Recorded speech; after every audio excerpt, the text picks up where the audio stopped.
हो गया? नमस्कार, मेरा नाम विजय सिंह है। मैं टाँकी से बिलोंग करती हूँ, मतलब टाँकी पंचायत से, है ना।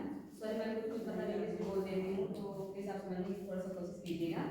मैं वहाँ से अपना शिव शक्ति समूह से जो भी अध्यक्ष पद में हूँ, और मैं आज यहाँ जीविका अभियान बगरा में लखपति दीदी की ट्रेनिंग के साथ आई, जिसमें हमारी ट्रेनिंग दे रही है हमारी जो अनूपपुर सिटी की डिस्ट्रिक्ट की जो रुक्मणी मैडम है ना, वो हमारे ट्रेनिंग देने के लिए आई है।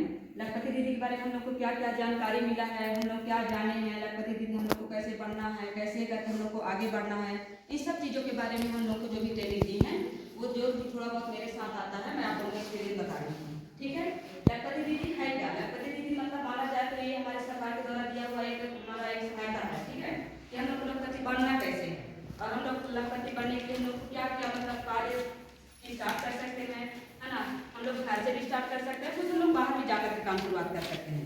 लखपति दीदी का मतलब होता है हम लोग छोटे छोटे जो कार्य हम लोग शुरुआत करते हैं घर से, है ना। जैसे हो गया मोमबत्तियाँ बनाना, अगरबत्तियाँ बनाना, या फिर घर में अगर कुछ भी नहीं मिला कोई भी सोर्स, तो हमारे पास है सब्जी उत्पादन, उसके साथ साथ में है मछली उत्पादन, है ना। उसके साथ आता है एक मुर्गी पालन भी, जिससे हम लोग अपने घर का, अपने जो लखपति दीदी बनने का यूज हम लोग कर सकते हैं, है ना। और अगर जैसे आपको और भी कुछ उससे आगे करना है लखपति दीदी बनने के लिए, तो आप मनभाई का भी शॉप खोल सकते हो, है ना। छोटा मोटा कपड़े का भी शॉप खोल सकते हो। अगर उसके साथ में आपको और भी कुछ करना है तो आप ब्यूटी पार्लर भी स्टार्ट कर सकते हो, है ना। तो ये होता है लखपति दीदी बनने के लिए।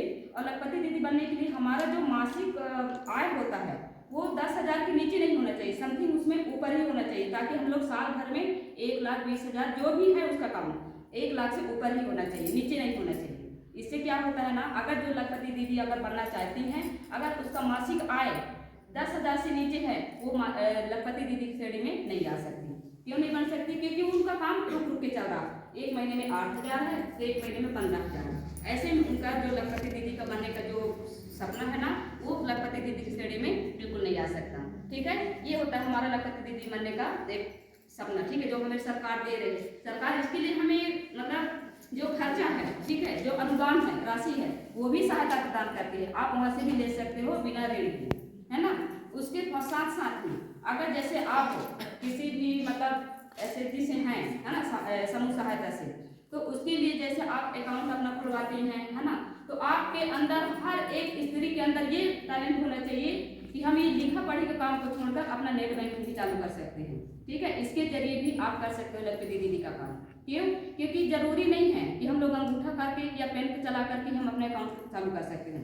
आप अपने अकाउंट सीधे नेट बैंकिंग से चालू कीजिए, और उससे आप उसी सोर्स में आप अपना अमाउंट लीजिए, और उसके बाद लखपति दीदी बनने का आप जो भी सपना है आप उससे पूरा कीजिए। ठीक है, जरूरी नहीं है कि हम लोग हमेशा अपने हस्बैंड या अपने परिवार के सामने हाथ फैलाएं और अपने लिए पैसे मांगे। ठीक है, आपको अगर लखपति दीदी बनना है ना, तो उसके साथ साथ अपना कमाई का जरिया भी बनाना होगा। ठीक है, इसे कहा जाता है लखपति दीदी। ठीक है, उसके साथ ही आपको एक तालीम दिखाना होगा अपने अंदर का, कि हम लोग औरत हैं, लेकिन औरत होने के साथ साथ में हम आगे बढ़ने की हमारे अंदर जो क्षमता है हम उसे भी कर सकते हैं। ये लखपति दीदी जो हमें आज ट्रेनिंग मिल रही है ना, ये सिर्फ हमारा तो एक जो RCT जो दे रही है ना, ये हमें आगे बढ़ने के जो रास्ता दिखा रहा है। ठीक है ना, उस रास्ते में चलने के लिए आपको रास्ता नहीं दिखाया, बल्कि आपको अपने पैर में खड़े होने के लिए रास्ता दिखा रहा है, ताकि आप दूसरों के सामने हाथ का भी आपको ना फैलाना पड़े। ठीक है, इतना ही कहना चाहूँगी। Thank you so much.